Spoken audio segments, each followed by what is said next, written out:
शब्दों की शक्ति। एक भिक्षु की शिक्षा कहानी शुरू होती है। एक साधारण गांव में, एक छोटे से गांव में एक वृद्ध भंते बौद्ध भिक्षु रहते थे, जो अपनी सहजता और गहन ज्ञान के लिए पूरे गांव में जाने जाते थे। भंते को देखने और उनसे सीखने के लिए गांव के लोग अक्सर उनके पास आते। लोग उनकी बातों में सुकून और उनकी वाणी में समाधान का अनुभव करते थे। एक दिन एक नौजवान उनके पास आया। एक दिन एक उत्साही युवा जो जीवन में बहुत सम्मान और सफलता प्राप्त करना चाहता था, भंते के पास आया। उसने भंते से कहा, भंते जी, मैं जीवन में बहुत कुछ हासिल करना चाहता हूँ। मुझे वह तरीका बताइए जिससे मैं लोगों के दिलों में अपनी जगह बना सकूं और समाज में एक मजबूत छवि बना पाऊं। भंते मुस्कुराए और बोले, बेटा, सफलता पाने का सबसे सरल साधन तुम्हारे पास पहले से ही है, तुम्हारे शब्द। शब्द केवल संवाद का माध्यम नहीं है, वे तुम्हारी असली ताकत हैं। युवक ने जिज्ञासा से पूछा, भंते जी, शब्दों से क्या होता है? लोग तो ताकत, पैसा और ऊंचे ओहदे की बात करते हैं। युवक ने संदेह से पूछा। भंते ने समझाया, तुम्हारे शब्द बेटे बाण की तरह हैं। एक बार जब वे निकल जाते हैं तो वापस नहीं लौटते। शब्दों से तुम किसी का दिल जीत सकते हो, किसी को प्रेरित कर सकते हो, और यदि ठीक से ना बोले जाएं तो किसी का दिल तोड़ भी सकते हो। शब्दों की शक्ति अनमोल है। भंते ने गौतम बुद्ध के जीवन से एक उदाहरण दिया। गौतम बुद्ध ने अपने शिष्यों को भी यह शिक्षा दी थी कि शब्दों का उपयोग सोच समझकर करना चाहिए। एक बार एक व्यक्ति ने बुद्ध से कहा कि उसे शांति नहीं मिल रही है और वह परेशान है। बुद्ध ने उसे बहुत ध्यान से सुना और बिना किसी कटुता के बड़े सरल शब्दों में कहा, तुम अपने दुख का कारण स्वयं हो। बुद्ध के शब्दों में इतनी गहराई और सच्चाई थी कि वह व्यक्ति अपनी समस्याओं का कारण खुद को मानने लगा। यही शब्दों की सच्ची शक्ति है। सही समय पर सही शब्द बोलने से किसी का जीवन बदल सकता है। युवक थोड़ा और जानना चाहता था। युवक ने विनम्रतापूर्वक पूछा, क्या मेरे शब्द सच में मेरी सफलता का साधन बन सकते हैं? भंते ने गंभीर होकर उसे 8 खास बातों को समझाया। 1. अपनी बात को कम शब्दों में कहें। भंते की शिक्षा। भंते समझाते हैं कि जितनी सहजता और संक्षिप्तता से बात की जाए, उतनी ही बात का असर होता है।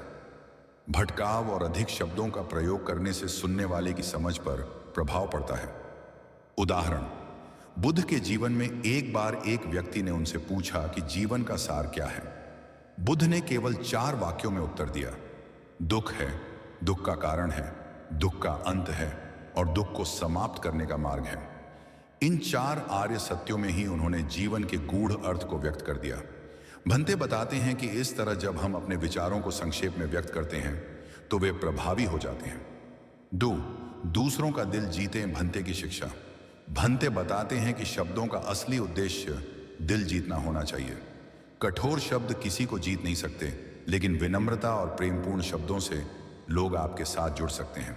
उदाहरण, एक बार एक क्रोधित व्यक्ति बुद्ध के पास आया और उन्हें अपशब्द कहने लगा। बुद्ध ने मुस्कुराते हुए कहा, यदि कोई उपहार दे और दूसरा उसे न ले तो वह उपहार किसका होता है? इस सरल प्रश्न से बुद्ध ने व्यक्ति का दिल जीत लिया। भंते यह सिखाते हैं कि विनम्रता और धैर्य से बोली गई बात सुनने वाले के दिल तक पहुंचती है। 3. विश्वास के साथ बोलें। भंते की शिक्षा। भंते बताते हैं कि जब आप अपने शब्दों पर विश्वास करते हैं तो उनका प्रभाव भी बढ़ जाता है। आत्मविश्वास से बोली गई बात हमेशा गहरी छाप छोड़ती है। उदाहरण, ज्ञान प्राप्ति के बाद बुद्ध ने अपने शिष्यों से दृढ़ता से कहा, मैंने सत्य को देखा है। उनके आत्मविश्वास ने ही उनके शिष्यों में भी इसी मार्ग पर चलने की प्रेरणा जगाई। भंते कहते हैं कि जब हम अपने शब्दों में विश्वास रखते हैं तो सुनने वाले को भी हमारा विश्वास महसूस होता है और वो प्रभावित होता है। 4. अपने शब्दों में भावनाएं डालें। भंते की शिक्षा। भंते कहते हैं कि एक निर्जीव शब्द का कोई असर नहीं होता। जब आप अपनी बात में भावनाओं को शामिल करते हैं तो वह बात सुनने वाले को दिल से छू जाती है। उदाहरण, एक बार एक मां अपने मृत बच्चे को लेकर बुद्ध के पास गई और उसे फिर से जीवित करने की विनती की। बुद्ध ने बड़े भावपूर्ण ढंग से उसे समझाया कि मृत्यु जीवन का अटल सत्य है। उन्होंने उसे एक ऐसा घर ढूंढने को कहा जहां कोई मरा ना हो। मां हर घर में गई और फिर समझ गई कि मृत्यु अटल सत्य है। भंते यह बताते हैं कि बुद्ध ने अपने शब्दों में करुणा भर दी, जिससे वह मां सत्य को आसानी से स्वीकार कर पाई। 5. आंखों में आंखें डालकर बात करें। भंते की शिक्षा। भंते कहते हैं कि आंखों में आंखें डालकर बोलने से आप सच्चाई और ईमानदारी दिखा सकते हैं। ये बात लोगों के दिलों तक पहुंचती है। उदाहरण, एक शिष्य बुद्ध के पास आया और बोला कि उसे इस मार्ग पर संदेह है। बुद्ध ने उसकी आंखों में देखते हुए कहा, यदि तुम विश्वास के साथ चलोगे तो यह संदेह स्वयं समाप्त हो जाएगा। भंते यह सिखाते हैं कि आंखों के संपर्क में सच्चाई का एहसास होता है, जिससे आपकी बात और भी प्रभावशाली बनती है। 6. कम बोलें और स्पष्ट बोलें। भंते की शिक्षा। भंते बताते हैं कि स्पष्टता के बिना बात का कोई अर्थ नहीं होता। जब हम कम लेकिन स्पष्ट शब्दों का प्रयोग करते हैं तो बात सीधे मन तक पहुंचती है। उदाहरण, किसी ने बुद्ध से पूछा, सत्य क्या है? बुद्ध ने सीधे कहा, सत्य वह है जो हमें बंधनों से मुक्त करता है। भंते समझाते हैं कि जब आप कम शब्दों में अपनी बात कहने की कला सीख लेते हैं तो हर सुनने वाला आपकी बात को समझ पाता है। 7वां, निस्वार्थ भाव से मदद करें। भंते की शिक्षा। भंते कहते हैं कि निस्वार्थ भाव से कही गई बात ही सच्ची होती है। जब आप मदद के इरादे से बोलते हैं तो लोग उसकी सच्चाई को समझते हैं। उदाहरण, एक बार बुद्ध एक गरीब गांव में गए। उन्होंने वहां के लोगों को बिना किसी अपेक्षा के सेवा की और यह कभी नहीं जताया कि वे कुछ बड़ा कर रहे हैं।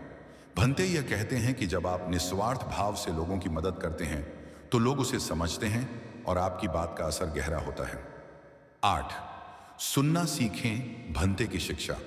भंते समझाते हैं कि सबसे बड़ी कला सुनने की होती है। जब आप दूसरों को ध्यान से सुनते हैं तो उनकी समस्याओं को समझने का मौका मिलता है और समाधान भी स्पष्ट हो जाता है। उदाहरण, एक महिला ने बुद्ध को अपनी समस्याएं बताईं। बुद्ध ने उसे ध्यान से सुना और फिर समाधान दिया। उसकी समस्याएं हल हो गईं और उसे शांति मिली।